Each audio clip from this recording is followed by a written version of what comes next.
이제까지 살았던 사람 중에 가장 힘센 사람, 삼손입니다. 우리가 삼손 그러면 세상에서 가장 힘이 센 사람. 그런데 삼손 생각하면 조금 아쉬운 것이 많은 사람이죠. 그가 힘이 얼마나 셌는지 사자, 아주 건장한 사자를 마치 어린 양 입을 찢듯이 찢어버리기도 하고요. 또 그 나귀 턱뼈를 하나를 가지고 1000명을 죽이기도 하고요.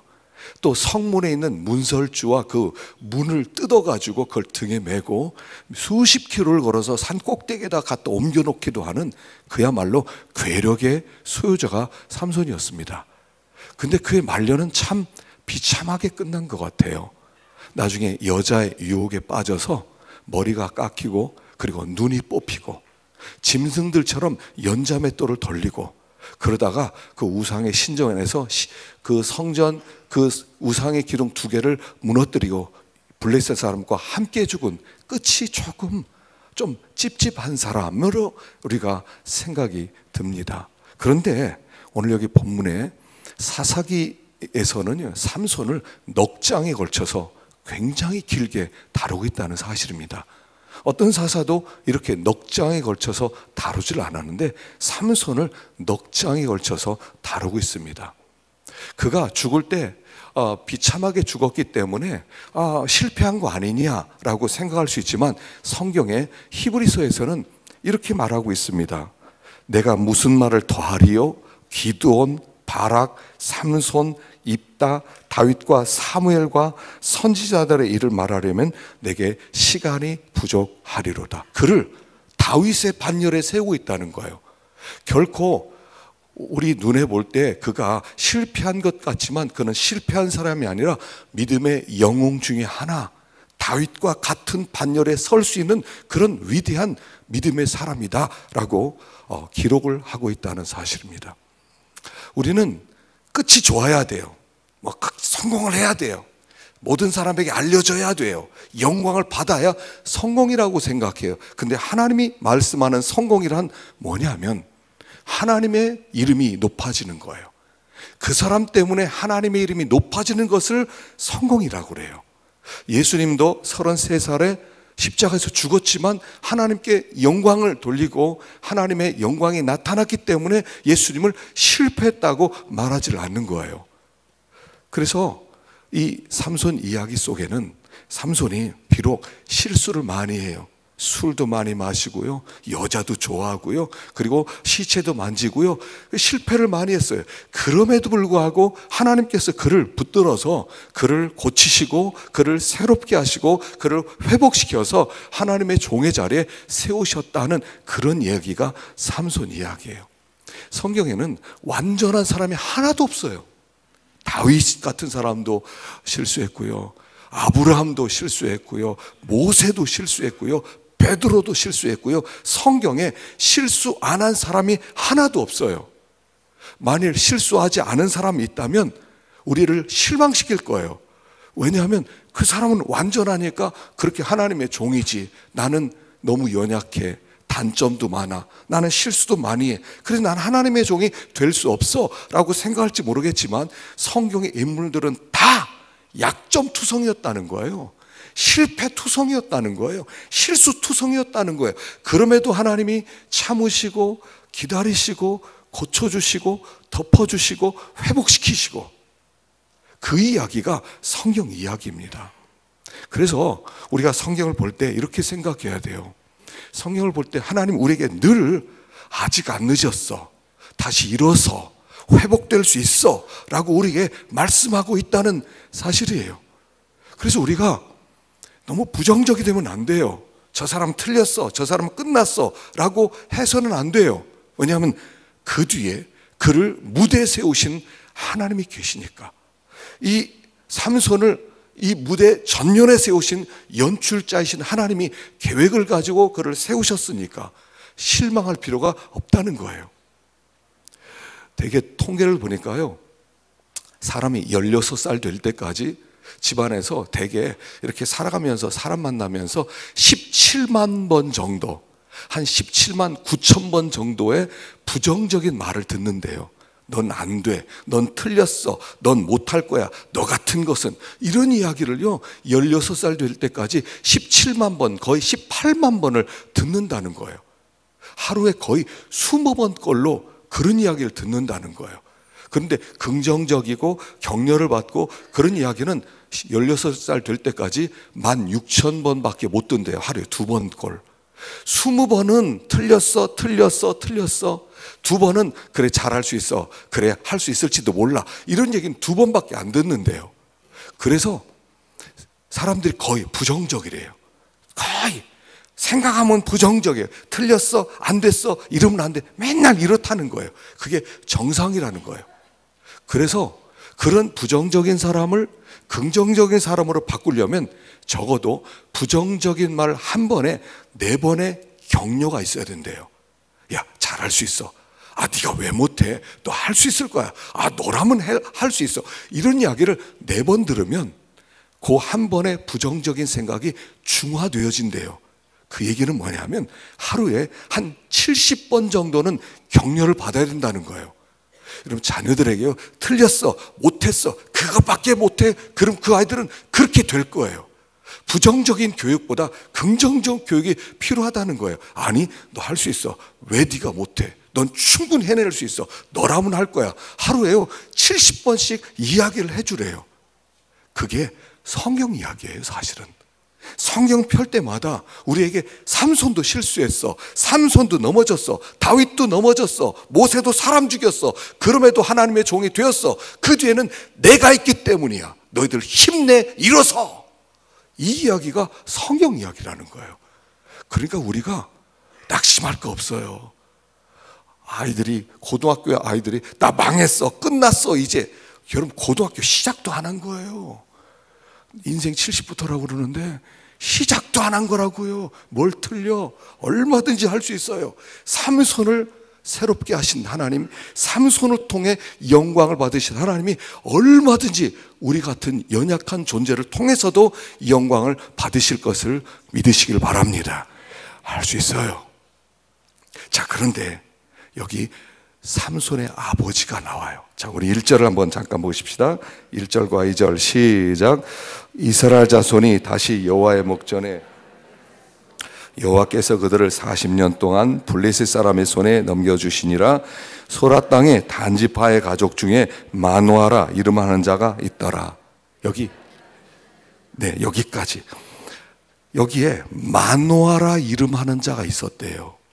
그런데 이 시대가 어떤 시대냐면 그들이 악을 행해서 하나님께서 이스라엘 백성을 블레셋 사람의 손에 넘겨줘서 블레셋 사람들이 그들을 압제하고 식민 통치를 하고 있을 그 시대였다는 거예요. 그런데 여기 재미있는 사실은 뭐냐면 40년 동안 블레셋 사람의 손에 넘겨줬는데 하나님께 부르짖었더라, 기도했더라, 신음하면서 살려달라고 했더라, 이런 소리가 하나도 없다는 거예요. 그냥 40년 동안 그 고통 가운데 있었는데 아무도 하나님께 부르짖지 않는 그런 시대였다는 거예요. 그때 마노아라는 사람이 있었어요. 마노아가 삼손의 아버지인데요, 이 마노아란 이름의 뜻은 어원이 노아에서 나왔어요. 노아. 여러분, 구약시대 노아의 방주 아시죠? 그 방주를 만들었던 노아 이름으로부터 나온 이름이 마노아예요. 노아란 이름의 뜻은 이런 뜻이에요. 태평하다, 안식을 준다, 평안하다, 문제가 없다, 이런 뜻이에요. 그러니까 지금 40년 동안 블레셋의 압제를 받고 종살이 하면서 그의 이름은 난 평안하다, 안식하다, 문제없다, 이런 이름을 가지고 있었다는 뜻이에요. 그 얘기는 뭐냐면 그가 이런 세상 속에서 하나님을 의지하면서 하나님을 모시고 내 심령 편하다, 이런 뜻이 아니라 어쩔 수 없어. 지금 이 시대는 그냥 우리가 블레셋에 종살이하고 있고 이것을 그냥 그럭저럭 적당히 우리가 시키는 대로 하고, 또 조공 바치라면 바치고, 좀 타협하라면 타협하고, 하나님 섬기지 말라면 섬기지 말고, 우상 섬기라면 섬기고, 적당히 타협하고 양보하고 포기해서 그럭저럭 평화롭게 살자 하는 그 이름이었다는 거예요. 아니, 하나님의 원수가 우리를 제압을 해서 우리를 괴롭히고 하나님을 섬기지 못하게 하는데, 괜찮아요. 제가 양보할게요. 하나님 덜 섬길게요. 예배하러 가지 말라고요. 알았어요. 예배하라. 안 가면 될 거 아니에요. 기도하지 말라고. 알았어요. 기도 안 하면 될 거 아니에요. 그렇게 태평스럽게 산 이름이 마노아였다는 거예요. 그러니까 그 시대 사람들은 다 마노아들이었다는 거예요. 다 마노아예요. 그냥 괜찮아요. 그냥 어려움이 좀 있으면 어때요? 그냥 편안하기만 하면 되죠. 블레셋 사람 시키는 대로만 하면 되죠. 뭐 하나님을 꼭 그렇게 섬길 필요 뭐 있어요? 그냥 적당히 섬기죠. 괜찮아요. 우리는 문제 없어요. 이렇게 사는 시대였다는 거예요. 그때 마노아들. A.W. 토저라는 분이 이런 얘기를 했어요. 이 시대에 이상한 이단이 하나 들어왔다. 기독교의 탈을 쓴 이단인데 이 사람들은 구원받기 위해서 예수를 믿는 사람들이다. 그런데 예수님을 진정으로 구세주로 섬기고 그의 말씀을 순종하는 것은 때가 될 때까지 미뤄도 된다고 생각하는 이상한 이단이다. 그렇지 않아요? 예수를 믿으면 구원을 받는다. 그러니까 예수를 믿자 해놓고, 그러면 예수님이 우리의 진정한 절대적 왕입니다. 그분에게 굴복하고 그분을 따라갑시다 하면 그건 아니에요. 아직 때가 안 됐어요. 그건 조금 미룰게요. 구원 받는 건 급하지만 주님을 따라가는 것은 나중에 시간이 되면 천천히 할게요. 이런 이단들이 가득 찼다는 거예요. 이 시대 마노아들이 많다는 거예요. 절대적으로 하나님 앞에 굴복하고 주님이 나의 왕이십니다. 당신이 하늘과 땅의 모든 만물을 통치하시는 왕중 왕이십니다. 고백하지 않는다는 거예요. 하나님 기다리세요. 저를 부르지 마세요. 때가 되면 내가 알아서 갈게요. 저는 아직 그렇고 싶지 않아요. 그러나 구원은 받고 싶어요. 이런 이단들이 꽉 찼다는 거예요. 마노아들이에요. 그게 어떻게 하나님의 원수들에게 굴복하면서 그들과 평화롭게 타협하면서 살아갈 수 있겠냐는 거예요. 그들을 몰아내고 하나님을 섬겨야지. 하나님 앞에 순종해야지. 어떻게 그들과 함께 적당히 타협하면서 대충 살다가 천국 갈 생각을 할 수 있냐는 거예요. 예전에 존 파이퍼라는 목사님이, 제가 어떤 동영상 얘기를 한번 했죠. 카메룬에 선교사님이 있었어요. 루비라는 80세 된 선교사님이에요. 이분이 간호사예요. 카메룬을 다니면서 복음을 전하고요, 그리고 가난한 사람 도와주고요, 병든 자를 치료하는 일을 했어요. 그를 따라갔던 그의 동료, 은퇴한 의사가 있었어요. 그 의사가 함께 그와 따라다니면서 사역을 했어요. 그러다가 어느 마을로 가다가 브레이크가 파열됐어요. 근데 브레이크가 듣지 않아요. 그리고 절벽으로 달리다가 절벽에서 떨어져서 세상을 떠났어요. 사람들이 이렇게 얘기했어요. 비극이다. 이게 비극이냐는 거예요. 비극은 그게 아니라 이게 비극이라는 거예요. 뉴욕에 사는 어떤 사람이 젊었을 때 돈을 많이 벌었어요. 그리고 51살에 은퇴를 했어요. 돈을 많이 벌었으니까 빨리 은퇴했죠. 그리고 플로리다의 해변가에 집을 샀어요. 멋있는 하얀 집, 바닷가가 쫙 보이는 야자수 나무가 있는 거기에 집을 샀어요. 그리고 요트를 샀어요. 날마다 요트를 타고 나가서 낚시를 하고 청새치를 잡고, 그리고 맛있는 것을 즐기고 해변가를 다니면서 아름다운 조개 껍데기 줍고 저녁마다 좋은 집에 들어가서 멋있는 디너를 먹고, 그리고 하루를 살아가는, 이게 비극이라는 거예요. 신앙인에게 진짜 비극이 뭐예요?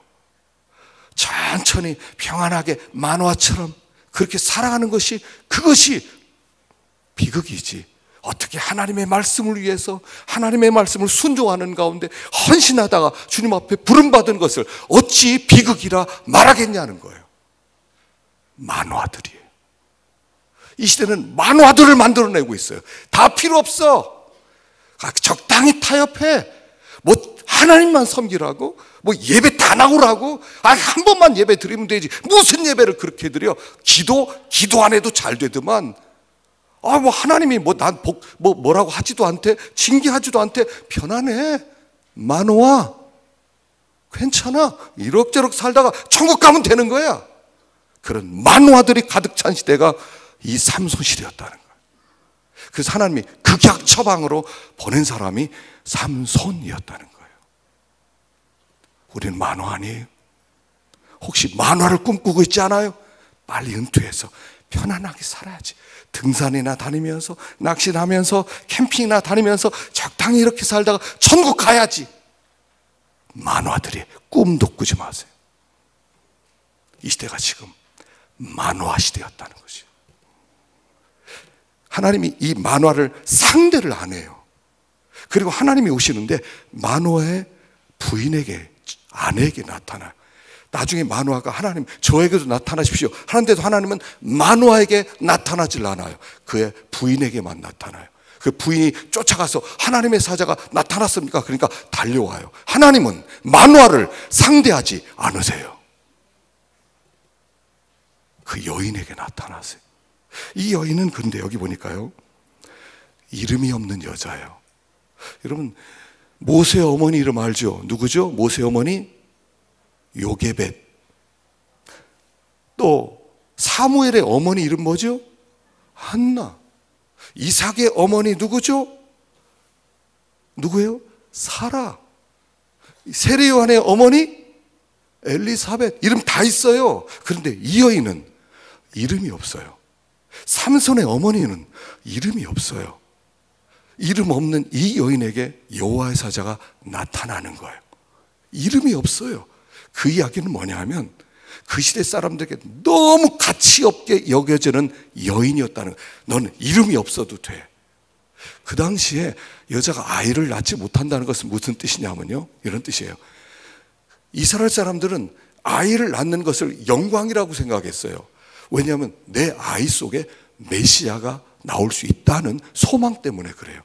그러니까 아이를 낳으면 이 아이의 후손 가운데 메시아가 올 수도 있다라고 하는 그런 꿈을 가지고 있는데, 아이를 낳지 못한다는 것은 그런 꿈으로부터, 그런 소망으로부터 멀어지는 거예요. 하나님이 그를 버렸다는 뜻이에요. 너는 나와 관계 없다고 하는 그런 뜻으로 여겨지는 거예요. 그러니까 아이를 낳지 못한다는 것은 그 당시에 최악의 상황이에요. 그래서 이 여자는 소리 없는, 눈물에 부르짖음이 있는 여자였다는 거예요. 하나님, 왜 나에게는 아이를 안 주셨어요? 하나님, 내가 뭐를 잘못했길래 나에게 아이를 안 주시는 거예요? 한나도 아이를 낳지 못했을 때 불이 나가 와가지고 계속 못 살게 굴었어요. 애기도 못 낳는 주제, 저 저주받은 주제, 뭐 남편의 사랑만 받으면 되냐, 그러면서 계속 쑤셔댔던 그 여인이었어요. 하나님이 그에게 나타나는 거예요. 인생의 밑바닥을 치고 있는 그 여인에게 하나님께서 우리에게 나타나실 때는 어떻게 나타나냐면요, 인생의 밑바닥을 치고 있는 사람에게 나타나는 거예요. 아무것도 없어요. 아무것도 할 수 있는 게 없어요. 아무것도 내놓을 수 있는 게 없어요. 그래서 하나님 앞에 드러내지 못하고 울부짖음이 있었던 이 여인에게 여호와의 사자가 나타났다는 거예요. 하나님께서요, 때때로 우리에게 나타나실 때, 하나님이 어떤 역사를 하실 때 어떤 사람을 밑바닥을 치게 만드세요. 그냥 밑바닥으로 내려가게 만드세요. 모든 사람이 짓밟게 만들어요. 그냥 완전히 짓밟게 만들어요. 괴롭게 만들어요. 그리고 그에게 나타나세요. 왠 줄 아세요? 모든 게 다 갖추어져 있고 어려움이 없고 모든 걸 채워주는 가정에서, 가정에 아이를 주면 그 아이를요, 너무 귀하게 기르기 때문에, 아이들 원하는 거 다 해주기 때문에 쓸모 있는 사람을 만들지 못하기 때문에 그래요. 그래서 하나님께서 아이를 주지 않아요. 그리고 나서 밑바닥을 치고 있을 때 아이를 주면 이 아이는 내 아이가 아니에요. 이 아이는 하나님의 아이예요. 그래서 특별하게 기르게 되는 거예요. 이런 부모의 사랑에는 독이 있어요.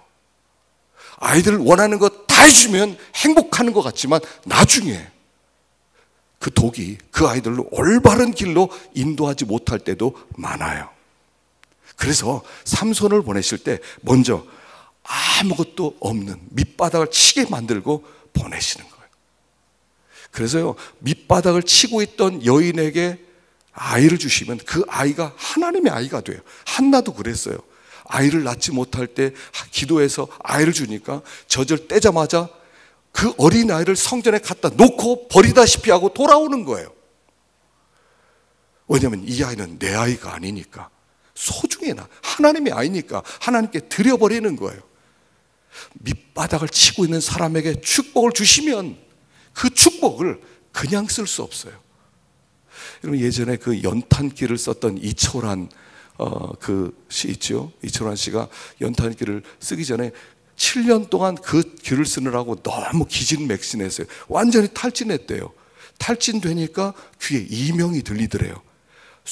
그 전기톱으로 쇠를 깎는 소리가 24시간 들리는데 8년 동안 하루도 빠짐없이 이명이 들리더라는 거예요. 그러니까 죽을 것 같더래요. 자살하고 싶더래요. 우울증에 깊이 빠지고 살고 싶지도 않고 너무 괴로웠대요. 그러다가 술을 마시면 1시간 동안 그 소리가 작아진대요. 그래서 술을 마셨대요. 근데 술을 해서 깨어나면 다시 소리가 막 커지더래요. 그래서 너무 괴로워서 그렇게 하다가 그가 결단을 하고 하나님 앞에 기도를 시작했다는 거예요. 하나님, 저 좀 살려주세요. 이 소리 좀 안 나, 좀 고쳐주세요. 그리고 하나님께 기도하면서 하나님, 제가 쓴 이 책이 좀 팔릴 수 있도록 해주세요. 그러면 제가 그 소득으로 가난한 사람 돕고 싶어요. 나같이 어려운 사람 돕고 싶어요. 하나님, 그냥 1시간만 텔레비전에 나가게 해주세요. 그렇게 기도를 시작했대요. 근데 뭐 나같이 이름도 없는 무명 작가를 누가 이렇게 알아줄까? 그러다가요 12월 달에 전화가 왔대요. 느낌표 방송에서 전화가 와가지고 방송에 1시간 나와달라고. 그리고요 방송에 나간 다음에 책이 팔리기 시작하는데 보통 그렇게 한 번 나오면 많이 팔리면 10만 권 팔린대요. 10만 권 팔리면 베스트셀러래요. 근데 하나님이 360만 권이 팔리게 해줬대요. 그래서 돈이 막 들어오기 시작하는데 무서워지기 시작하더래요. 내가 밑바닥에서 얻은 이것을 어떻게 쓰지? 밑바닥에서. 그래서 너무 돈을 쓰기가 무서워서 밤에 버스 끊기고 지하철 끊기고 집으로 가야 되는데 택시 타도 되는데 택시를 타기가 두려워서 걸어서 2시간 걸어서 집에까지 왔대요. 옷 한 벌 사 입을 수 있는데 내가 이 밑바닥에서 얻게 된 이 돈을 옷을 사는 데 쓸 수 없어서 그냥 낡은 옷을 입고 그냥 그렇게 다녔대요. 그리고 그가 쓴 책 4권 중에 3권 값의 인쇄는 아동복지센터, 또 노인정, 이렇게 고아원 이런 데 다 갖다 보냈대요. 왜냐면 너무 귀하니까. 여러분, 밑바닥에서 얻어진 것은 그냥 얻어진 게 아니거든요. 하나님의 은혜거든요. 그래서 하나님은 밑바닥에 처한 사람을 쓰는 거예요. 하나님은 어떤 사람을 쓰시기 전에 밑바닥을 치도록 하시는 거예요. 밑바닥으로 내려가기 위해서 아무것도 없이 싹 없애버리세요. 그리고 하나님이 그를 들어 쓰는 거예요. 공지영 씨가 수도원 기행이라는 책을 썼는데 1, 2권이 나왔거든요. 첫 번째 책에서 이런 얘기를 했어요. 금을 얻으려면 내가 소유한 은을 버려야 된다. 다이아몬드를 소유하려면 그렇게 어렵게 얻은 금을 포기해야 된다. 그렇지 않고는 더 귀한 것을 얻을 수 없다. 우리가 버리지 못하니까 하나님이 다이아몬드를 주기 위해서 내가 가진 금을 가져가시더라는 거예요. 밑바닥으로 보내시더라는 거예요. 그리고 다이아몬드를 주시는 거예요. 하나님이 혹 밑바닥으로 보내신다면 하나님이 나를 통해 더 다른 일을 하려는 계획이 있는가 보다 생각하라는 거예요. 여러분, 발렌타인데이가 2월 14일입니다. 우리는 초콜릿을, 사랑하는 사람에게 초콜릿을 주지만 그날은 사실은 우리 민족에게는 슬픈 날이에요. 안중근 의사가 사형 선고를 받은 날이에요.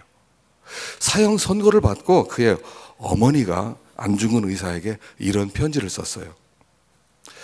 내가 만약 늙은 어미보다 먼저 죽은 것을 불효라고 생각한다면 이 어미는 웃음거리가 될 것이다. 너의 죽음은 너 한 사람의 것이 아니라 조선인 전체의 죽음이다. 내가 항소를 한다면 그것은 일제의 목숨을 구걸하는 것이다. 딴만 먹지 말고 죽어라. 옳은 일을 하고 받은 형이니 비겁하게 삶을 구걸하지 말고 대의에 죽는 것이 어미에 대한 효도이다. 아마도 이 편지는 내가 너에게 쓰는 마지막 편지가 될 것이다. 여기 너의 수의를 지어 보내니 이 옷을 입고 가거라. 어미는 현세에서 너와 재회하기를 기대하지 않으니 다음 세상에서 반드시 선량한 천부의 아들이 되어 이 세상에 나오너라. 아들아, 옥중의 아들아, 목숨이 경각인 아들아, 칼이든 총이든 당당히 받아라. 이 어미 밤새 내 수위를 지며 결코 울지 않았다. 사나이 세상에 태어나 조국을 위해 싸우다 죽는 것 그보다 더한 영광이 없을지니 비굴치 말고 외놈 순사를 호령하며 생을 마감하라. 아들아, 옥중의 아들아, 목숨의 경각인 아들아, 아, 나의 사랑하는 아들 주구나. 이게 밑바닥에 처한 사람의 기도였어요. 그냥 내 아들 잘 먹고 잘 살게 해주세요 가 아니에요. 하나님이 삼손을 보냈는데 이 삼손이 내 자식이 아니에요. 하나님의 자식이에요. 나시리로 기르는 거예요. 그리고 하나님이 그를 통해 블레셋에서 그들을 건져내는 거예요. 때때로 우리의 삶을 밑바닥 치게 하실 때 너무 섭섭해하지 말아요. 내 인생 밑바닥이다. 내가 할 수 있는 게 아무것도 없다. 나를 여기까지 수치스럽게 할 수가 있는가? 괜찮아요. 하나님 다이아몬드를 준비하고 있다니까요. 걱정하지 마세요. 그리고 그에게 이런 얘기를 합니다. 어떻게 뭐라고 하세요? 이 아이를 기르는데 이렇게 기르라고 하세요. 너는 삼가 포도주와 독주를 마시지 말고 머리에 삭도를 대지 말고 부정한 것 만지지 말아라. 이거 나시린 규례거든요. 이게 3번 반복돼요. 포도주와 독주 마시지 마라. 그리고 머리에 삭도 대지 마라. 그리고 부정한 것 만지지 말아라. 3번. 오늘 본문에서만 3번 반복이 돼요. 다시 말하면 이제 내가 너에게 아이를 줄 텐데 그 아이를 나시린처럼 길러라, 이런 뜻이에요. 자, 나시린은요 포도주와 독주, 술을 못 마셔요. 두 번째는 머리에 삭도, 가위를 못 대요. 그러니까 머리가 계속 기는 거예요. 그 다음에 3번째는 부정한 것, 죽은 것 만지지 못하게 했어요. 그러니까 이 얘기는 뭐냐면 포도주와 독주 마시지 말라는 것은 세상의 모든 너를 즐겁게 하는 것부터 너는 떠나라, 이런 뜻이고요. 머리에 삭도를 내지 말라는 것은 머리는 권위 아래에 있다는 뜻이에요. 여자는 긴 머리가 있다는 것은 남편 아래에 있다는 그런 뜻이에요. 그러니까 머리를 깎지 말라는 것은 나는 하나님의 절대적인 통치를 받는 사람이다, 이런 뜻이란 말이죠. 하나님의 말씀 앞에 절대적으로 굴복하는 사람이란 뜻이에요.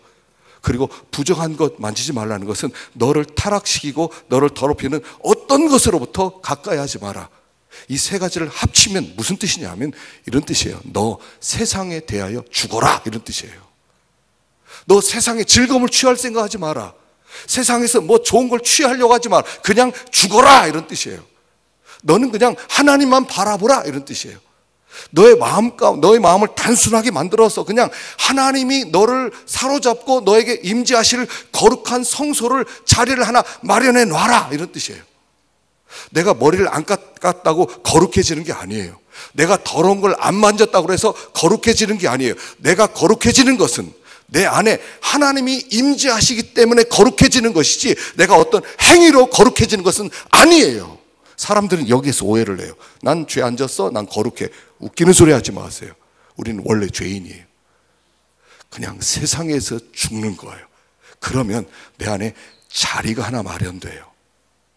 세상의 즐거움을 가까이 하지 않고 하나님의 말씀을 절대적으로 순종하고 나를 더럽게 하는 모든 것으로 떠나면 그때 내 마음 가운데 성소 하나, 자리가 하나 마련돼요. 그럼 그곳에 성령이 임하는 거예요.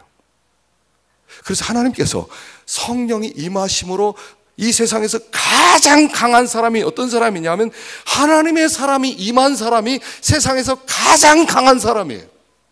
삼손이 가장 강한 사람이었던 것은 하나님의 성령이 그에 임했기 때문에 가장 강한 사람이 된 거예요.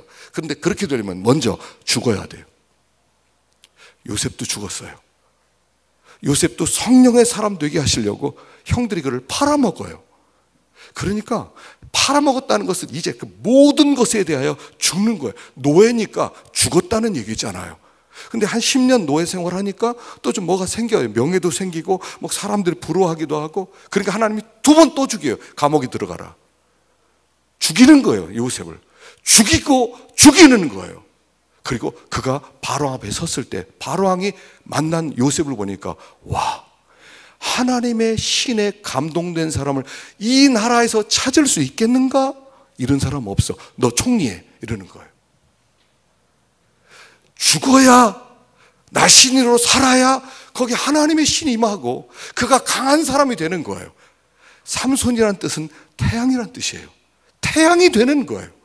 하나님이 임재하실 때, 하나님이 함께 하실 때 태양이 되어서 모든 사람에게 비치는, 덕을 끼치는 사람이 되는 거예요. 죽어야 돼요. 그게 나시린이에요. 예수님이 나사렛이에요. 나사렛은 나시린에서 나온 단어예요. 그분 나시린이었어요.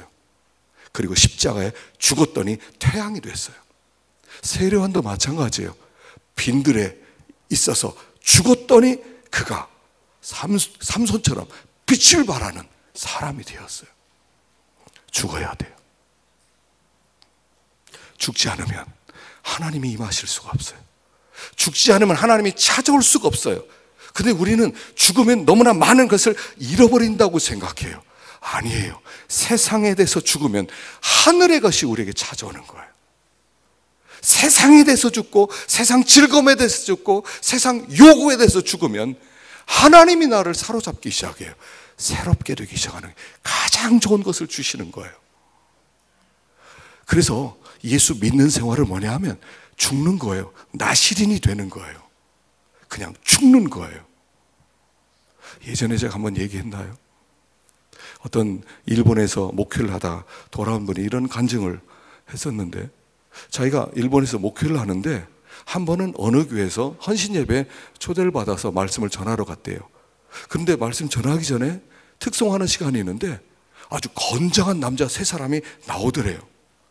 보니까 머리는 깍두기 머리에다가 여기 둥근 그런 티를 입고 이 팔하고 이 목에 아주 문신이, 무시무시한 문신이 새겨져 있는 게, 와, 이건 완전 야쿠자 출신이구나, 그런 생각이 들더래요.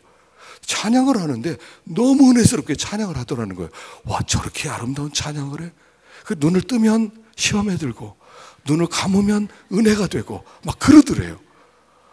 그런데 나중에 그분들이 찬송을 마치더니 간증을 하더래요. 우리 세 사람은 세 가지 공통점이 있습니다. 첫째는 우리는 다 보시는 대로 야쿠자 출신입니다. 우리는 그 야쿠자에서 중간 보스 역할을 하던 사람입니다. 두 번째 공통점은 우리의 아내들이 다 한국 사람입니다. 이 세 사람이 모여서 금식하고 중보기도 하고, 그래서 우리로 하여금 하나님 앞에 돌아오게 만들었습니다. 세 번째로 손을 이렇게 올리더래요. 근데 손가락 마디가 하나 없더래요. 예수를 믿고 나니까 이 일을 할 수가 없더래요. 남들을 괴롭히면서, 남들을 등쳐먹으면서 살아갈 수가 없더래요. 그래서 최고 보스에게 이야기를 했대요. 우리 이 조직에 있을 수가 없습니다. 우리 떠나겠습니다. 처음에는 보스가 안 믿더래요. 야, 니네 뭐 부족해? 아, 왜 그런 소리 해? 그러다가요 계속 얘기하니까 알았어 하더니 조직원을 다 모이더래요.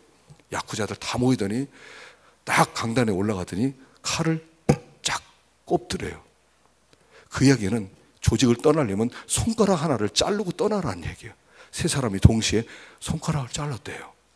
그리고 떠났대요, 거기를. 여러분, 깡패 조직도 떠날 때 손을 잘라요. 우리가 흑암의 세계에서 광명의 세계, 하나님의 세계로 들어오면서 여러분, 뭐를 포기했어요? 뭐를 버리고 왔어요? 하나도 포기하지 않고, 하나도 희생하지 않고, 하나님 아무것도 희생 못해요. 그냥 예수만 믿겠어요. 삶은 옛날과 똑같이 살 거예요. 그게 구원인가요? 그게 하나님께서 임재하시고 삼손처럼 온 땅 가운데 빛을 밝히는 하나님의 사람으로 살도록 만들라고 우리를 부르셨는데 그게 가능해지는 거예요? 뭐를 포기하셨어요? 지금 다 만화들이에요. 그냥 적당히 살고 싶어요. 대충 살고 싶어요.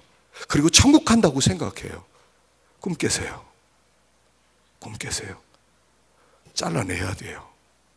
나 신인으로 살아가는 것을 그리스도인이라고 부르는 거예요. 뭐를 포기하셨어요?